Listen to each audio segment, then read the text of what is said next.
में खलबली है। कतर में अमेरिकी बेस के बावजूद हमले से टेंशन बढ़ गई है। अटैक से सुरक्षा गारंटी देने वाले के तौर पर अमेरिका की भूमिका को भी झटका लगा है। चीन की शरण में जा सकते हैं मुस्लिम देश। चीन भी मध्य पूर्व में अमेरिका की ये जो जगह है उसको भरने के लिए बेताब है। और अगर ऐसी स्थिति है सर, क्या वाकई अमेरिका की क्रेडिबिलिटी पर यह बड़ा झटका हो गया है? और क्या इसीलिए बेंजामिन नेतन्याहू, हो सकता है शिकायत भरा फोन गया हो कि आपने ये जो किया है, हमने इन्फॉर्मेशन दी लेकिन ये करना नहीं चाहिए था, वहां डायलॉग के लिए लोग पहुंचे हैं, इससे मेरी क्रेडिबिलिटी पर खतरा होगा।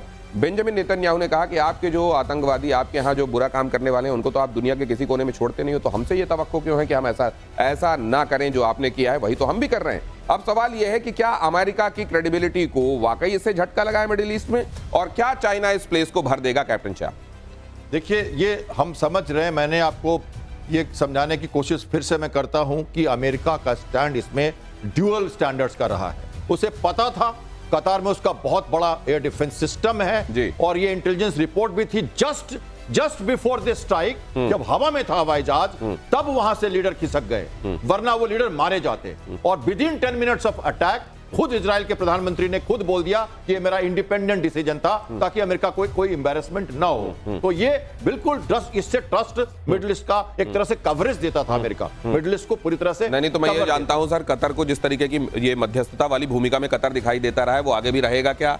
अमेरिका अपनी स्पेस में कायम रहेगा क्या? अब यह सिनेरियो बदल जाएगा बहुत जल्दी से? जो कतर करता है, मैं देश के बारे में नहीं बोल रहा हूं, मैं not seeking from Indian side of this, हमारे पॉलिटिकल सिस्टम, जो कतर करता है बहुत डेंजरस गेम।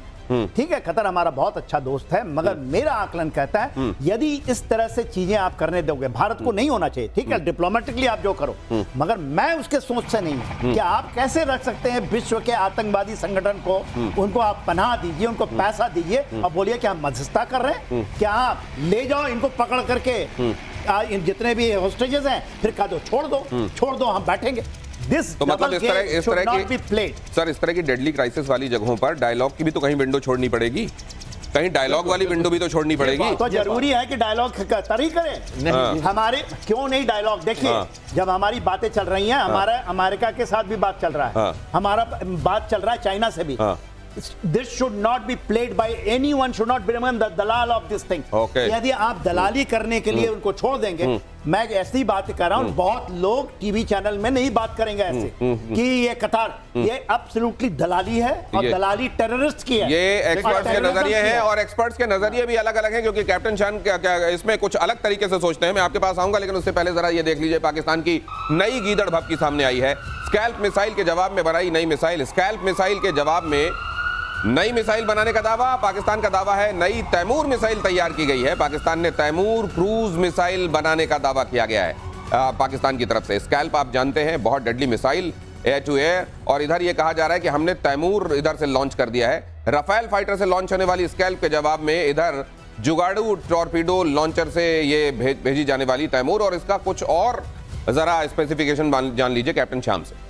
देखिए, तैमूर मिसाइल सबसे बड़ी उपलब्धि में कह सकता हूं पाकिस्तान की तरफ से। वैसे तो सब नाम रखने में नहीं, नाम पेंट लगा के नाम लिखने में तैमूर, या उसके बियॉन्ड भी कुछ? तैमूर नाम रखा उन्होंने, इंडिजिनस कहते हैं कि उन्होंने अपने यहाँ इसको बनाया है। तो ये मैं मान के चलूं कि उन्होंने अपना बनाया, क्योंकि ये विश्व कह रहा है कि उन्होंने अपना बनाया और ये चाइना से लिया हुआ नहीं है। और ये था कि एयर टू सरफेस मिसाइल है, और एयर टू सरफेस मिसाइल में स्कैल्प की बात हमने की थी। तो स्कैल्प के तुलना में इसको कहा जाए तो कहते तो इसकी 600 किलोमीटर की रेंज की मिसाइल है, ये हल्की मिसाइल है। और जेप 17 में इसका इंटीग्रेशन वो कर रहे हैं, अगले साल तो इसको लाएंगे। जेप 17 के साथ इसका इंटीग्रेशन होने का कुछ मकसद है, और उसके साथ भारत के लिए एक खतरा बनता है और एशिया के लिए खतरा बनता है, क्योंकि ये सी स्किमिंग मिसाइल है, नैप ऑफ अर्थ मिसाइल है। जमीन के बिल्कुल सतह के पास, समुद्र के सतह के पास जाके हवा से लॉन्च करने पे ये 300 किलोमीटर तक आपके किसी भी टारगेट को मार सकती है, चाहे वो इंफ्रास्ट्रक्चर हो। और सबसे बड़ी बात समझिए, समुद्र। सर ठीक है, समुद्र की प्रॉब्लम है। ये जो है इन्होंने इंडिजिनसली डेवलप की है क्या? नंबर 1। नंबर 2, क्या इन्होंने इसका टेस्ट कर लिया है? क्या ये दुनिया में, क्या ये वॉर के किसी फ्रंट पे इसने अपना कैपेबिलिटी प्रूव भी कर दिया, या ब्रोशर में लिखे हुए स्पेसिफिकेशन है सर इसके? ये भी बताना जरूरी है। जरा बता दूं आपको, ये 2022 में इन्होंने टेस्ट करके सब कर लिया। ऑपरेशन सिंदूर के समय इनके पास पूरा ये था, तैमूर था। आज ये बातें कर रहे हैं कि शैडो स्टॉर्म की बात कर रहे हैं। आपको ये भी बता दें कि अगर उस तैमूर के नाम पर, जिसके वो तैमूर लंग जो था, वो लंग इसलिए उसमें नाम में था क्योंकि उसका लंगड़ा था एक पैर से, तो अगर इन्होंने ये तैमूर उसी के नाम पर रखा है तो ये भी पक्का मुझे लगता है ये हथियार लंगड़ा होना। सब सोनिक है, 1 मैक से भी नीचे का मतलब है ये। आवाज की रफ्तार से भी कम का है ये, सब सोनिक सब सोनिक है, ये सब सोनिक है। स्कैल्प भी सब सोनिक है, मगर हमारा ब्रह्मोस सुपर सोनिक है, हाइपरसोनिक बनने वाला है ये तो न्यू जनरेशन। तो ये 2022 में ही कमीशन हो गया था, कहां क्यों नहीं यूज कर लिया? आज वो केवल पेपरों के ऊपर में डराना कि हमने बना लिया, स्कैल्प को मार देंगे। स्कैल्प में तहलका मार, स्कैल्प जो है ये वही फ्रेंच क्या है ना, राफेल के ऊपर लगा के मारते हैं। और ये शैडो स्टॉर्म है, शैडो स्टॉर्म कुछ कर रहा है, उसका नाम स्कैल्प हम यहाँ बोल देते हैं। शैडो स्टॉर्म यही है क्योंकि ये यूके और फ्रांस का दोनों का मिला बना ये हिस्सा है। तो देखिए इसके ऊपर में इतनी घबराने की कोई बात नहीं है, सब सोनिक है। ये बोलते हैं कि 600 किलोमीटर मार देंगे, बोलते हैं इफेक्टिव है 250 किलोमीटर में, बोलते हैं वो आप हम कहते हैं नैप टू अर्थ, वो कह दिया कि इसको हम एंटीशिप में यूज करेंगे। तो स्पेसिफिकेशन तो बहुत सारे बताए जा रहे हैं, एक बात और लेकिन ऐड कर दूं मैं जल्दी से सर। देखिए ये क्या है, इस मिसाइल को, ऐसे मिसाइल को लेके मैं उड़ा हूं लगातार, सीगल मिसाइल के साथ खेला हूं मैं। 0.8 मैक की थी, 0.7 मैक की मिसाइल से। एयर टू सरफेस मिसाइल की स्पीड जनरली इसी रेंज पर होती है क्योंकि इनका उपयोग दूसरे तरह से होता है, सरफेस टू सरफेस फायरिंग में नहीं होता। सी में इनके पास JF-17 के साथ इनका इंटीग्रेशन नहीं हुआ है, इसलिए हमारी फ्लीट 40 किलोमीटर पे बैठी थी। नहीं अगर हुआ होता तो हमें दूर रहना पड़ेगा। उनके पास एसएम्स नहीं है मैरीटाइम पेट्रोल के साथ। तो आप ये कह रहे हैं कि बना तो लिया लेकिन इंटीग्रेशन नहीं हुआ इसका। आज हमें चेतावनी दे रहा है वो कि आपको 400 किलोमीटर दूर से लड़ना पड़ेगा समुद्र में, क्योंकि वो उसका खतरा रहेगा। वो निकलेगा कराची से, आपको हमारे एयर डिफेंस सिस्टम के बाहर से रह के अटैक कर देगा हमारे फ्लीट पे। ये प्रॉब्लम है और बताया जा रहा है। और इधर चीनी नागरिकों ने पाकिस्तान पुलिस को पीटा है, जरा देख लीजिए ये खबर। पीओके में पाकिस्तानी पुलिस को पीटा है चीनी नागरिकों ने। पाकिस्तानी पुलिस से उलझ गए चीनी नागरिक।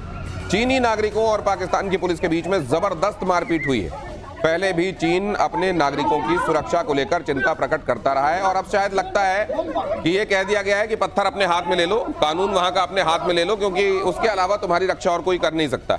देखिए ये गिलगित बाल्टिस्तान का है ना, वहां हुआ है जहां पर से सीपैक अंदर घुसता है, वहां पर 2 हैं। जहां से चाइना की गाड़ी आती है तो कोई इसको चेक नहीं करता है, मगर जो है यहाँ पाकिस्तान की गाड़ी को जाती है चाइना में देने के लिए तो उसकी इतनी चेकिंग होती है कि भेज ही नहीं पाते हो। अच्छा। और वो उनकी चीजें यदि पेरिसेबल खराब हो जाती तो खास करके गिलगित बाल्टिस्तान के लोग बहुत परेशान, तो उन्होंने ब्लॉक कर दिया, उनके पास को ब्लॉक कर दिया।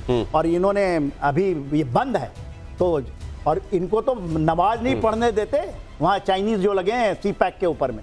तो पाकिस्तान अपनी हर से ऐसे ही कराना चाहता है। अभी तो उनके पुलिस को मार रहे हैं सर, वहां पता ये चला है कि ये लोग प्रोटेस्ट कर रहे थे जी, और चाइना के लोगों ने फिर उनके साथ इनकी भिड़ंत हो गई। 48 आवर्स रोक दिया था बस इसके कारण।